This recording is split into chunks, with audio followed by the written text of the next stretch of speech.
Welcome back to the Crypto's Key Conversation. In this video, we're going to be taking a look at a couple different threads here and a couple articles.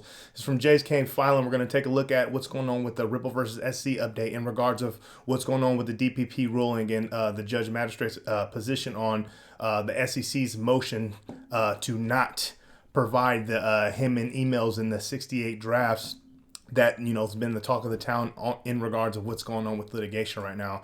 We're also going to take a look at Jeremy Hogan's kind of opinion on what's going on. Johnny Deaton has a great update in regards of Fred Rispoli and his class action lawsuit that he wanted to start. So we'll take a look at that quickly. Look at an update for article from CNBC where they cover Brad Garlinghouse's a position on why he thinks the case is going extremely well, better than he thought. And then we're going to take a look at this interview that he has on CBC, kind of talking about his bullishness on the entire market. And then this from Cointelegraph, President Biden announces former Ripple advisor as picked to Fed vice chair for supervision. So quickly looking at CoinGecko here, we're currently sitting at a $1.97 trillion market cap, currently up 1.3% for the day. And looking at the top 10 here, XRP is probably the biggest gainer out of the top 10 here. You got Bitcoin sitting at 40,366, Ethereum 3,027, Tether, Binance Coin sitting at 418.50, XRP sitting at 77 cents, currently up 9%.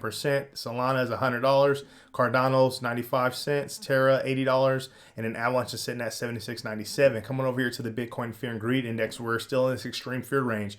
And this has been our home. If we look at the past 6 months, we've really just been sleeping in this area of the extreme fear. So obviously there's a lot of uncertainty, market uncertainty, a lot of fear that's going on in the market. So that's why we're in this range. Yes, we may fluctuate and be in, the fear range or the neutral range, but this has really been our home.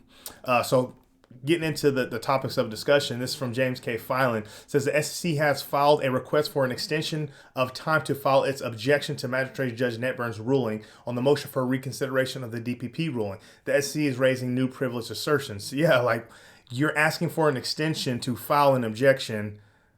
What? Okay, clearly this delay tactic that they've been doing this entire case, they're literally stretching it as far and as thin as they possibly can.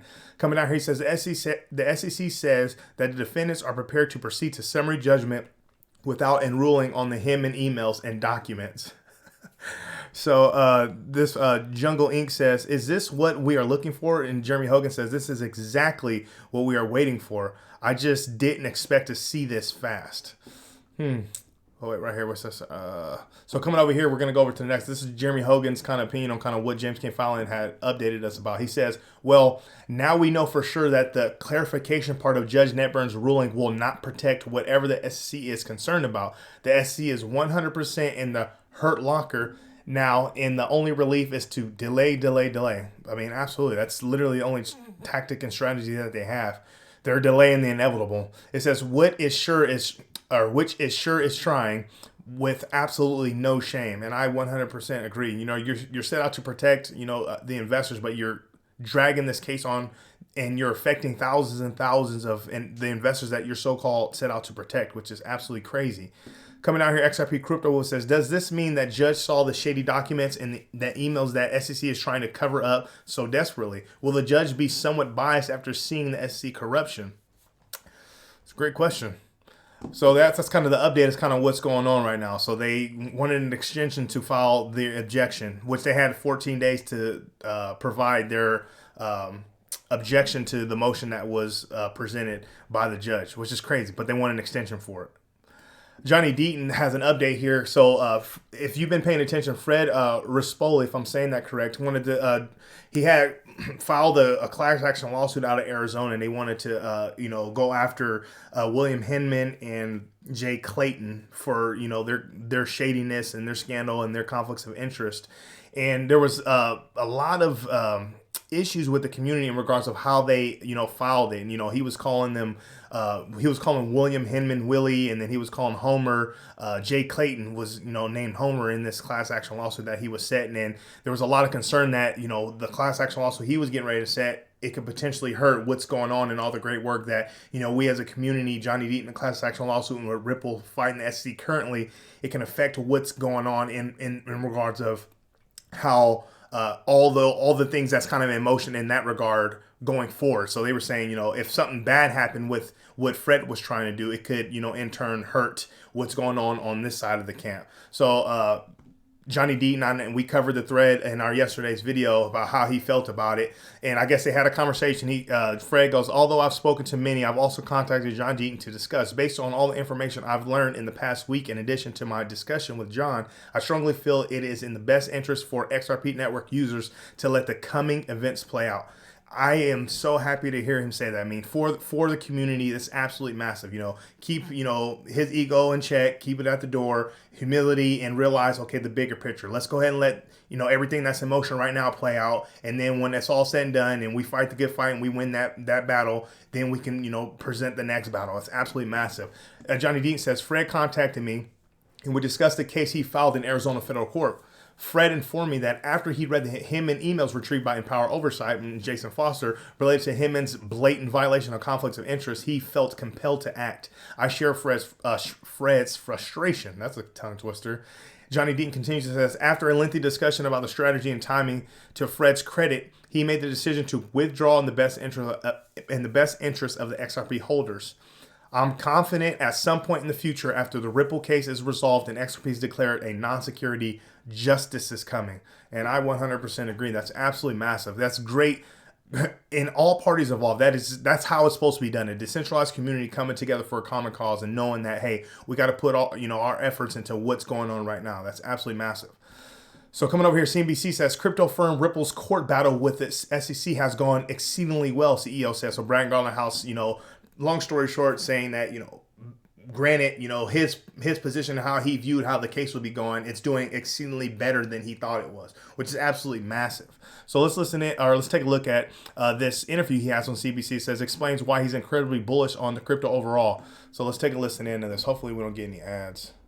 Ripple uses the XRP token in our tech stack. We use it to enable that cross-border, fast, and extremely reliable transaction. So we use XRP because of its attributes that make it fast and inexpensive.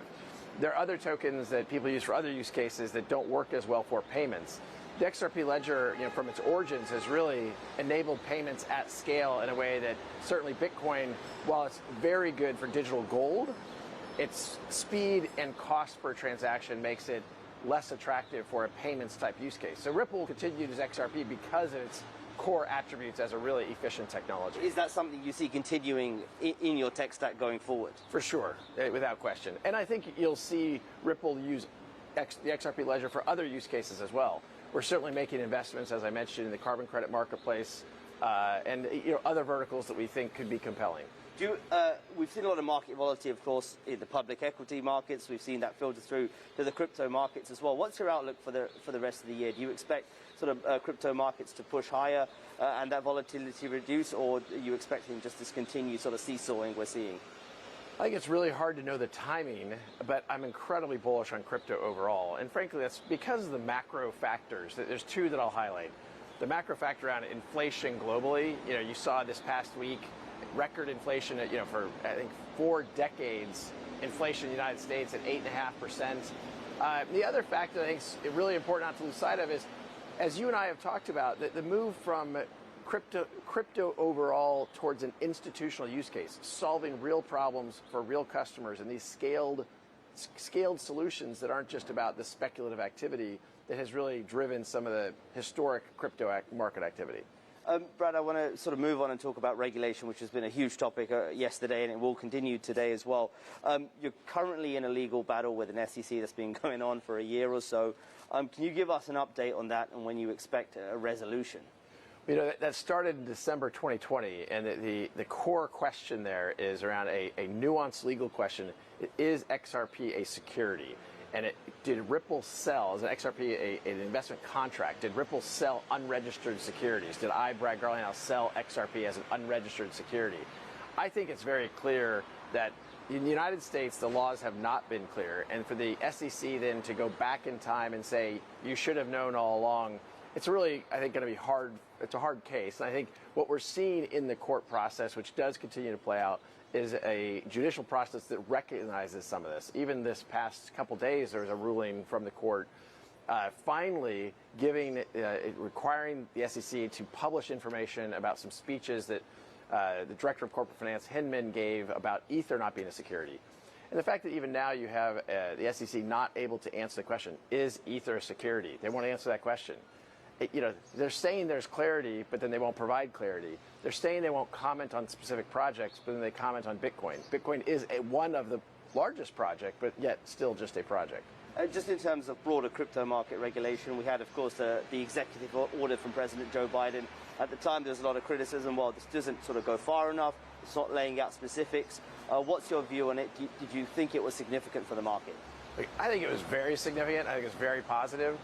Frankly, the leadership we've seen outside of the United States in crypto regulation is way ahead of where it has been in the U.S. It's something we've been saying for years. And I think at the core of the executive order from the Biden administration is acknowledging that exact point, that the competitiveness of the U.S. in these developing markets around crypto, around blockchain technologies has fallen behind, and more investment and more talent is going outside the United States. When entrepreneurs here in Paris talk to me about starting companies in the crypto space, one of the first things I'll recommend to them is you shouldn't start the company in the United States because there isn't that clarity. And so a lot of the hiring, even for Ripple, we'll hire over 300 people this year. Well over half of those I expect to be non-US based. And that's a shame. And that's real talk. I mean, you're just driving innovation. You're driving talent outside of the U.S., which is not good. So got to get their acts together in the U.S. Right here, it's from Cointelegraph, says President Biden announces former Ripple advisor as pick for Fed vice chair for supervision. The vice chair for supervision seat at the Federal Reserve has been vacant since Governor Randall term ended in October 2021. So it says Michael Burr. So right here it says Barr, has strong support from across the political spectrum and has been confirmed by the Senate on a bipartisan basis. He understands he understands that this job is not a partisan one, but one that plays a critical role in regulating our nation's financial institutions to ensure Americans are treated fairly and to protect the stability of our economy. The vice chair of supervision plays a critical role in protecting our financial system and must prioritize strong financial regulation and identify and stay ahead of risks to our economy. So, I'm excited to kind of see what kind of happens in this regard, and I'm wondering, what type of effect in the long term does this play in the economy? And we're talking about former advisors of Ripple. How does this influence kind of what's happening in regards of the scaling of Ripple and the use case of XRP, especially once regulatory clarity is there, this case is over, XRP's declared a non-security. Where does this all lead to? All in all, that's kind of the update that's going on. I'll catch you in the next video. With all that being said, stay strong out there, be safe.